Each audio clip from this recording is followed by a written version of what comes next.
کتنا صفاق حکمران ہے یہ اگر کہا جائے تو غلط نہیں ہوگا. پہلے بھی اس نے اپنے ہی لوگوں کو مروایا, جو پہلگام کا ہوا, پھر دلی, پھر اسلام آباد اسی طرز کا. تو یہ جس طرح کی اب یہ ڈھکی چھپی بات نہیں ہے کہ وہ کس طرح سے افغانستان کو استعمال کر رہا ہے اور را وہاں پر بیٹھ کے, پہلے بھی جب 2001 سے پہلے کی بات کی جا رہی تھی. تو اب یہ جو بات ذمہ داری کی کر رہے ہیں, اسٹریٹجی کی کہ منہ توڑ جواب دینا ہے, تو واقعی جواب چاہیے. تو کیا آپ کو بھی لگتا ہے کہ جو حکمت عملی طے کر لی گئی ہے اب اس پر پریکٹیکلی کام بھی ہونا چاہیے؟ دعا میں تو یہ کہوں گا کہ یہ جو دہشت گردی ہے اس کے پیچھے مودی ہے. مجھے تو اس میں کوئی شک والی بات نہیں ہے میرے لیے. میرے وزیر داخلہ صاحب کہتے ہیں کہ بھگتنا پڑے گا جس نے کیا.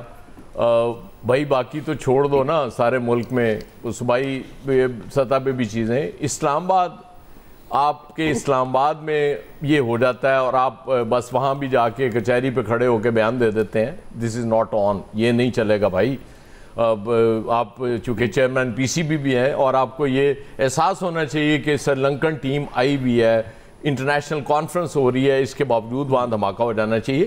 مطلب ہماری جرت ہی نہیں ہے ہم اپنے وزیر داخلہ سے یہ سوال پوچھ سکیں کہ بھائی اب کر کیا رہے ہیں, یہ ہو کیا رہا ہے اس ملک میں.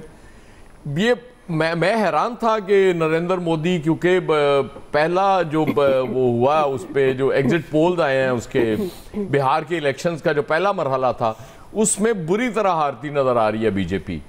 اس کے بعد ہم ایکسپیکٹ کر رہے ہوں گے کہ نریندر مودی صاحب نے, ظاہر ہے وہ آخری بیلٹ ہے اور وہاں بی جے پی کبھی جیتی نہیں, وہ اس لیے پورے مسلز دکھا رہے ہیں کہ نہیں ہم نے وہاں ہر حال میں جیتنا ہے وہ الیکشن. آج چونکہ دوسرے مرحلے کی پولنگ تھی اور اس سے ایک دن پہلے انہوں نے ایک یہاں وانا میں کرا دیا اور ایک دلی میں. مطلب جو بندہ اپنے لوگوں کو مروا دے اپنے مفاد کے لیے, اپنے الیکشن کے لیے, وہ آپ کا لحاظ کرے گا. شکر ہے, میں تو سمجھتا ہوں کہ ہماری حکومت بھی چونکہ بہت زیادہ مصروف تھی پچھلے دنوں, 27ویں آئینی ترمیم کی پہلے تیاری کر رہی ہوگی, اس کے بعد اس کی منظوری کے لیے بہت زیادہ مصروفیات تھیں. وہ مصروفیات بھی آج ہوپ فلی ختم ہو جائیں گی, تو اب ان کو ادھر کانسنٹریٹ کر لینا چاہیے. دیکھیں یہ ملک جو عامر کا درد آپ محسوس کریں, وہ بیٹھے بھی اسلام آباد میں ہوئے ہیں کہ اس ملک کے شہری, فوجی, جوان, افسر, مطلب یہ ہم نے کب تک ان کو شہید کرانا ہے. مطلب یہ بیان بازی اس کے بعد ہو جاتی ہے اور بس آپ سمجھتے ہیں کہ جی وہ کام ہم نے پورا کر دیا. نو حضور, اس طرح نہیں ہوگا. بالکل افغانستان سے اتنے وہ آ رہے تھے اشارے, انہوں نے آپ کو کر کے دکھا دیا. اور میرے وزیر داخلہ صاحب سے ظاہر ہے کوئی پوچھ نہیں سکتا, وہ اتنے بڑے آدمی ہیں, کیونکہ ان کے بارے میں رانا ثناءاللہ صاحب کہہ چکے ہیں کہ ان کی مہربانی ہے کہ وہ پرائم منسٹر نہیں بنے. وہ پرائم منسٹر بننا چاہتے تو ان کو کون روک سکتا تھا. اس طرح خدا کے لیے یہ ملک اس طرح نہیں چلے گا. یہ اس طرح سے شہادتیں, مطلب وہ آج اسلام آباد پہنچے ہیں تو کیا گارنٹی ہے کہ دوسرے شہروں تک ان کی رسائی نہیں ہوگی. وہ تو لگے ہوئے ہیں مسلسل, کیونکہ انڈیا نے طے کیا ہوا ہے کہ پاکستان کو جب سے, وہ پہلے سے ہی ہے ویسے تو, لیکن جب سے وہ مار پڑی ہے نریندر مودی صاحب کو, اب چونکہ اس طرح سے جواب وہ نہیں دے پا رہے تو اسی طرح سے جواب انہوں نے دینا ہے اور وہ دے رہے ہیں. تو خدا کے لیے اس ملک کے شہریوں کی عزت, جان اور مال کا تحفظ حکومت کی ذمہ داری ہے. یہ ترامیم کرا لینا صرف حکومتوں کی ذمہ داری نہیں ہوگی. وہ اپنے آپ کو اب جتنا مرضی محفوظ کر لیں, لیکن آپ کی پرائمری ذمہ داری ہے اس ملک کے شہریوں کی حفاظت. اگر وہ آپ پوری نہیں کر سکتے تو آپ کو گھر چلے جانا چاہیے. آپ کا جواز نہیں بنتا یہاں بیٹھنے کا کہ آپ اپنے شہریوں کو, فوجیوں کو, اور جوانوں کو اور افسروں کو شہید کرا رہے ہیں. مطلب یہ کوئی حد ہوتی ہے ہر چیز کی.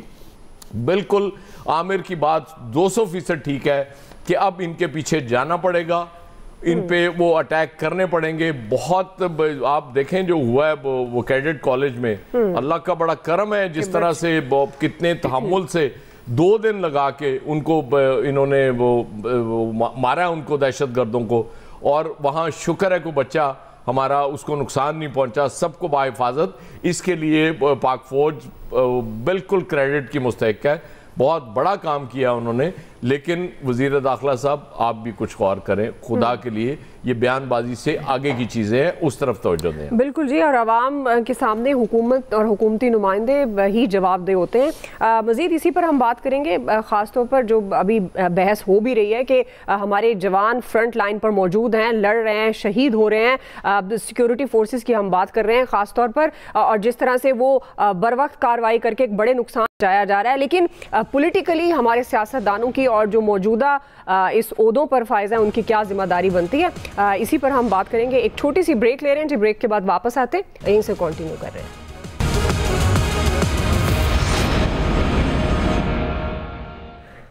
ویلکم بیک ناظرین۔ خالد قیوم صاحب، اب سیکیورٹی فورسز نے جس طرح فوری کارروائی کی، جوان فرنٹ لائن پر موجود ہیں، جس طرح پروگرام میں پہلے سے میں بات بھی ہو رہی تھی کہ اب مذمتی بیانات کافی نہیں ہیں، اب ایکشن کا وقت ہے۔ آپ یہ کہہ دینا کہ دہشت گردوں کو انجام تک پہنچائیں گے یا کیفر کردار تک پہنچایا جائے گا، ہدایات دے دی گئی پرائم منسٹر کی طرف سے، کیا یہ مذمتی بیانات، یہ ہدایات کر دینا کافی ہے حکمرانوں کے لیے، خاص طور پر سیاستدانوں کی؟ دیکھیے، ایاز خان صاحب نے بالکل درست فرمایا کہ ہم کب تک جو ہے ہمارے نوجوان جو ہے فوجی جوان، ہمارے سیکورٹی فورسز کے جوان، ہمارے شہری کب تک شہادتیں دیتے رہیں گے، اور اب جو ہے اس کا جو ہے یہ بند ہو جانا چاہیے، اور اس کے لیے جو ہے اس کا بڑا جواب دینا پڑتا ہے، کیونکہ چند دن پہلے دیکھیے افغان طالبان کی طرف سے دھمکیاں دی گئیں پاکستان کو، اسلام آباد پر حملے کی، لاہور پر حملے کی، اور پھر یہ ابھی دیکھیے کہ پاکستان نے تو کوئی کابل پر حملہ نہیں کیا، افغانستان پر کوئی حملہ نہیں کیا مذاکرات کے بعد، لیکن وہاں سے افغان طالبان کی طرف سے پیغام جو ہے وہ پہنچ گیا ہے، اور یہ جو دونوں حملے ہیں اس سے اسلام آباد کے اندر اور وانا کے اندر، اس میں بھی دیکھیے کہ نریندر مودی اور طالبان حکومت کا جو گٹھ جوڑ ہے وہ بھی بے نقاب ہوا ہے، اور اس میں دیکھیے کہ اس کا جواب جس طرح ہمارے وزیر دفاع کہہ چکے ہیں کہ اب ان کا جواب جو ہے اندر جا کر بھی جو ہے وہ دینے سے گریز نہیں کیا جائے گا۔ یہ جتنے بڑے واقعات ہوئے ہیں، یہ جس طرح وانا کے اندر جو واقعہ جو پیش آنے کی کوشش کی گئی ہے، جو وہاں پر ٹارگٹ کیا گیا ہے، یہ اسی طرز کا ہے، سانیہ اے پی ایس کی طرح وہاں پر جو ہے اس طرح کا جو ہے وہ سانیہ بنانے کی کوشش کی گئی، لیکن ہماری سیکورٹی فورسز نے بر وقت وہاں پر اقدامات کیے، اور وہاں سے پھر جو کیڈٹ کالج کے جو نوجوان ہیں، جو سٹوڈنٹس ہیں، طالب علم ہیں، ان کو وہاں سے بحفاظت جو ہے وہاں سے پھر شفٹ کیا گیا، اساتذہ کو شفٹ کیا گیا، انہیں تمام تر تحفظ جو ہے وہ فراہم کیا گیا۔